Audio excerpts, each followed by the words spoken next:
Hey there, Saki here from Saki Tech, and in today's video I want to do a full comparison between the iPhone XR and the iPhone XS. Now these are the latest iPhones from Apple, and prospective iPhone buyers are wondering which one is the better option to buy. Despite looking very similar, there are actually many underlying differences between these smartphones that I'm going to outline in full detail.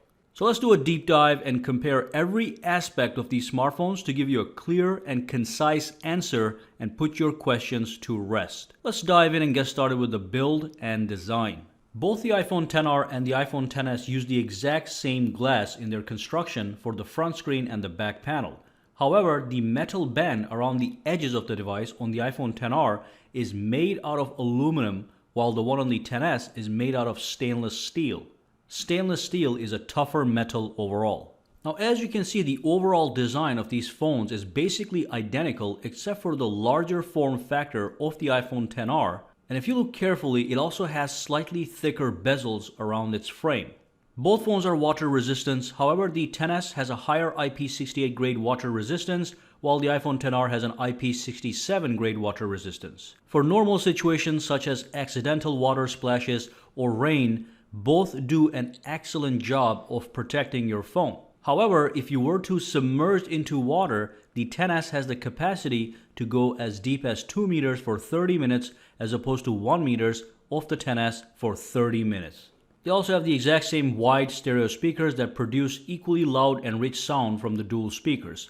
So in this category, the lead certainly goes to the iPhone XS. We can see very quickly the minor differences between the two are numerous. However, so far the differences are not yet enough to make a decision between the two. So let's keep diving deeper. Let's talk about the processor, memory, software, and biometrics. Now both the iPhone XS and the XR offer Apple's latest and fastest A12 Bionic chip. However, the XR comes with 3 GB of RAM, while the XS comes with 4 GB of RAM. This RAM difference doesn't make too much of a difference in day-to-day performance. Now the XR comes with a base storage of 64 GB for $750, while the XS comes with a base storage of 64 GB as well for $1,000. So there's a $250 price difference between the two. Both smartphones offer the exact same software functionality as they run the exact same iOS software.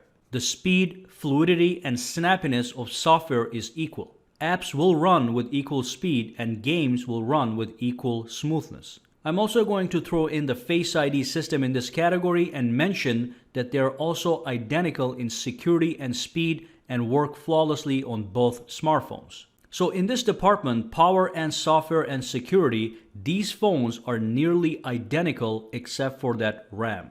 Now let's talk about the dimensions really quickly. So the XS measures 143.6 millimeters in height, 70.9 millimeters wide, and 7.7 millimeters thick. It weighs 177 grams.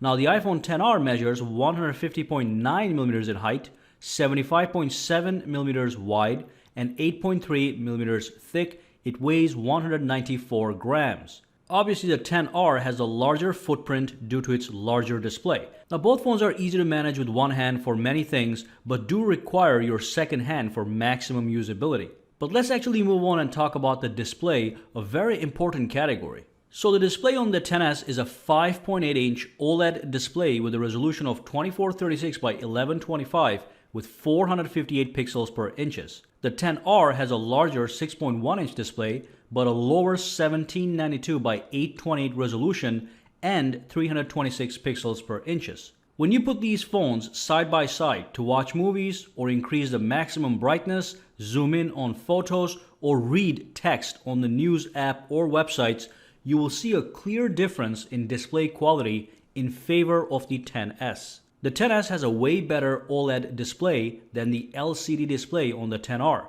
As a matter of fact, the LCD display on the XR is slightly worse than the iPhone 8 Plus's display. It is not a bad display on the XR, and most consumers won't notice it for day-to-day use. However, it is a disappointment to see this kind of display on a $750 smartphone with a sub 1080p resolution. XR also does not offer HDR, while the XS offers HDR. 10R also does not have the 3D touch functionality that is built into the 10s. 3D touch allows you to press down on the display with a certain amount of pressure, which gives you access to quick actions and gets you previews of other things like links, photos, and more. With the 10R, a similar but limited version of this functionality is available by using press and hold. So the 10s has a brighter, sharper, clearer, and a more color accurate display than the 10R. We will talk about this situation further and I will tie everything together in our conclusion. For now, let's move on and tackle the camera.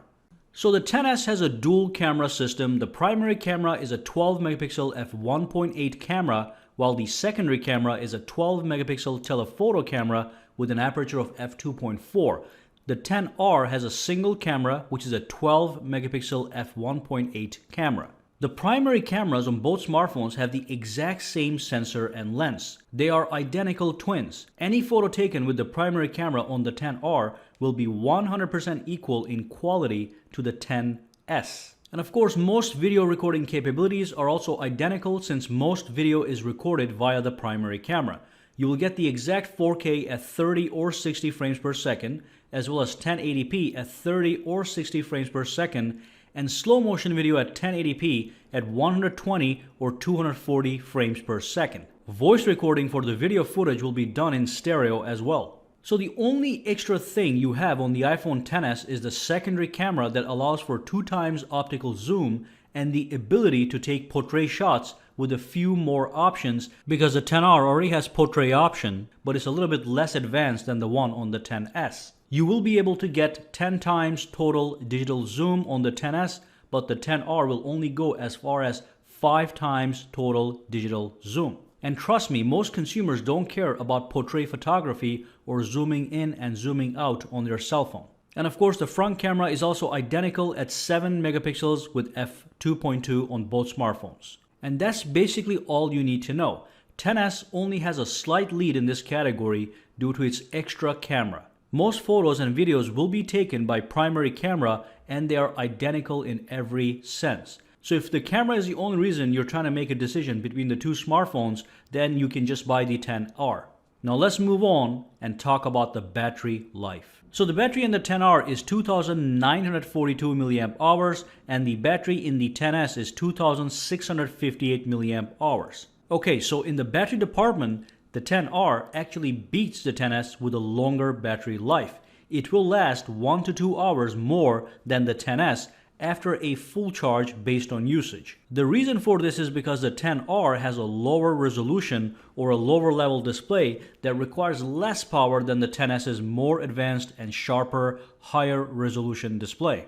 In the battery department, the XR takes the win. Now let's move on and see what we can conclude from all this data. First, remember the price difference. The iPhone XS is $250 more expensive than the iPhone XR for the base 64GB models. Now, what do we have on the XS that we don't have on the XR? Let's make a list. XS has a superior display with better color accuracy, better brightness, and sharpness, which is a big deal. XS display also offers HDR, while the XR does not. And then the XS has higher IP68 grade water resistance, while the XR has IP67. XS has a secondary camera, which is not a big deal. XS also happens to have 4 GB of RAM, which is 1 GB higher than XR's 3 GB, which again, I think is not a big deal. But if you were to combine all these things together, are they worth $250? And the easy answer is yes. $250 will justify this difference. You are definitely getting less with the XR, and it's not just the display. On the flip side, in many ways, the XR is just as good as the XS. But that is where the problem actually is. Why produce a phone that has a powerful A12 Bionic chip, which is the fastest chip in the market, a great build quality, and a top-notch camera, and then ship it out with a low-level display that is lower in resolution than last year's iPhone 8 Plus's display? The iPhone 8 Plus had a 1080p display with 2 million pixels. The iPhone XR, which comes after the iPhone 8 Plus, has a sub 1080p display with only 1.5 million pixels. And of course, the XR is not a cheap smartphone. It is $750 for 64 gigabytes. If it was priced at $600, then I would certainly suggest to buy the XR over the XS. But it's only $250 less than the XS, and the XS is the true flagship. I do have to let you guys know that if you do buy the XR, it will cause buyer's remorse the more you think about the specs. Now, this only applies to people who think about their purchase carefully and do lots of research. For average consumers, these differences will go unnoticed. But again, if you are watching this video, just buy the XS over the XR and get the full experience on the best possible display. Alright, so that brings us to the end of this video. Make sure to subscribe to Saki Tech and give this video a thumbs up. I will see you guys in the next video. And of course, if you do use Twitter, Instagram, or Facebook, follow me at Saki Tech Online for the latest updates. Have a fantastic day.